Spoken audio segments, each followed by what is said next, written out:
മാ ലൈസ ലക ബിഹി ഇൽം. ചിലപ്പോൾ ഭാര്യ അതേ ഭർത്താവിന്റെ ഉമ്മ പറയും എന്താ പറയുന്നത്? നിന്റെ ഭർത്താവിന്റെ അനുജന്റെ കൂടെ നീ മോട്ടോർ ബൈക്കുമേൽ അങ്ങ് പോയിക്കോ, സൈക്കിളുമേൽ അവനങ്ങ് ഇറക്കിത്തരും. പറ്റൂല. ഭർത്താവിന്റെ ഭാര്യന്റെ പിന്നിലിരുന്ന് നിനക്ക് ബൈക്കിന്റെ മേലെ യാത്ര ചെയ്യാൻ പറ്റൂല, അതിനെന്നെ കിട്ടൂല എന്ന് പറയണം. ഇനി വേറെ ഒരാളതാ നിന്നെ കാണാൻ വന്നിരിക്കുന്നു, കണ്ടിട്ട് ഇഷ്ടപ്പെട്ടിരിക്കുന്നു. ഇഷ്ടപ്പെട്ടതിന് ശേഷം അവനതാ പറയുന്നു. എന്താ പറയുന്നത്?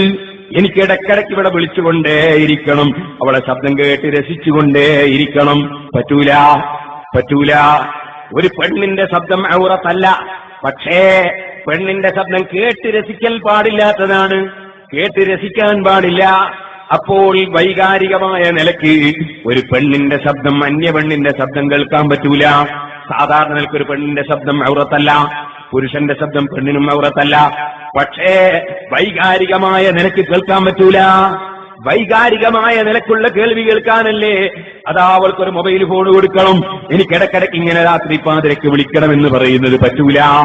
അതേ സമയത്ത് അവിടുന്നും കവിഞ്ഞുപോയി സുഹൃത്തുക്കളെ. സുബ്ഹാനല്ലാഹ്, വിവാഹം കഴിക്കാൻ തീരുമാനിച്ച പെണ്ണിനെ കല്യാണം നിശ്ചയിച്ചതിന് ശേഷം അവന്റെ കൂടെ ടൂറിന് പറഞ്ഞേക്കാത്തതുകൊണ്ട്, അവന്റെ കൂടെ കാറിലേക്കാത്തതുകൊണ്ട് അവൾ എനിക്ക് വേണ്ടെന്ന് പറഞ്ഞ് മാറ്റി നിർത്തുന്ന ചെറുപ്പക്കാരില്ലേ? വിവാഹത്തിലേക്ക് കടക്കുന്നതിന് മുമ്പ് തന്നെ പടച്ചവനെ ധിക്കരിച്ചുകൊണ്ടേ ഞാൻ ആ വിവാഹത്തിലേക്ക് കടക്കൂ എന്ന് തീരുമാനിക്കുന്നവനേക്കാൾ ബുദ്ധിയില്ലാത്തവനുണ്ടോ, വിവരമില്ലാത്തവനുണ്ടോ? പക്ഷെ ഉറപ്പിച്ച സ്ഥിതിക്ക് എനിക്കത് ക്ഷമിക്കാൻ കഴിയൂല എന്നാണ് മറുപടിയെങ്കിൽ അവർക്ക് വേണ്ടിയാണ് ഞാൻ എന്റെ വിവാഹം എന്ന സിഡിയിൽ പറഞ്ഞത്. നിങ്ങൾക്ക് അങ്ങനെ നിർബന്ധമാണോ? അമ്മോശനെയും കൂട്ടിക്കോ, നീയും പൊയ്ക്കോ, എവിടെയെങ്കിലും ഒരു റൂമിലിരുന്നോ, 2 സാക്ഷികളെയും നിർത്തിക്കോ. എന്നിട്ട് നിന്റെ അമ്മോശൻ നിന്നോട് പറയട്ടെ, എന്റെ മകളെ നിനക്ക് ഞാൻ നിക്കാഹ് ചെയ്തു തന്നിരിക്കുന്നു ഇത്ര മഹറിന്, അപ്പൊ നീ അത് ഞാൻ സ്വീകരിച്ചിരിക്കുന്നു എന്ന് നീയും അവളെ നിക്കാഹിനെ ഞാൻ സ്വീകരിച്ചു എന്ന് നീയും അങ്ങോട്ട് പറഞ്ഞു. അത് കേൾക്കാനുണ്ട് സാക്ഷികളും ഉണ്ടാകട്ടെ. പിന്നെ വിവരം നിങ്ങൾ ആരോടും പറയണമെന്നില്ല. കല്യാണത്തിന്റെ ദിവസം പരസ്യമായി ഒരു നിക്കാഹ്, പുതിയാപ്പള കോപിച്ചു പോകണ്ട. അതിന് വേണമെങ്കിൽ പരസ്യമായ ഒരു നിക്കാഹ് വേറെയും നടത്തിക്കോ. എന്നാലും നീ അന്യ പെണ്ണിനെയും കൂട്ടി ഹറാമ് ചെയ്യല്ലേ.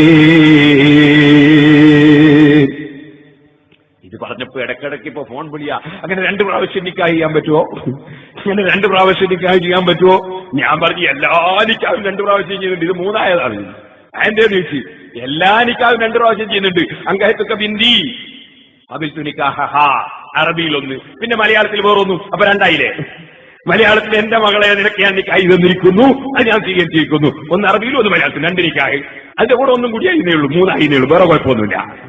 ഓ സഹോദരന്മാരെ, എന്നാലും ഞാനത് പറഞ്ഞത് കല്യാണം നിശ്ചയിച്ചാ പിന്നെ എനിക്ക് പൊറുക്കൂല എന്ന് ചിന്തിക്കുന്നവരുണ്ടെങ്കിൽ അവർക്ക് വേണ്ടി പറഞ്ഞു തന്നതാണ്.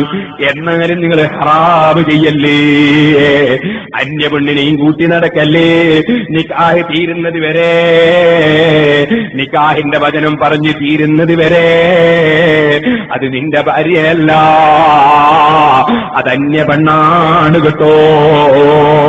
അതുവരെ അവളെ നോക്കല് നിന്റെ ബാപ്പക്ക് അനുവദനീയമല്ല, നിന്റെ ജ്യേഷ്ഠൻ അനുവദനീയമല്ല, നിന്റെ അനുജൻ അനുവദനീയമല്ല.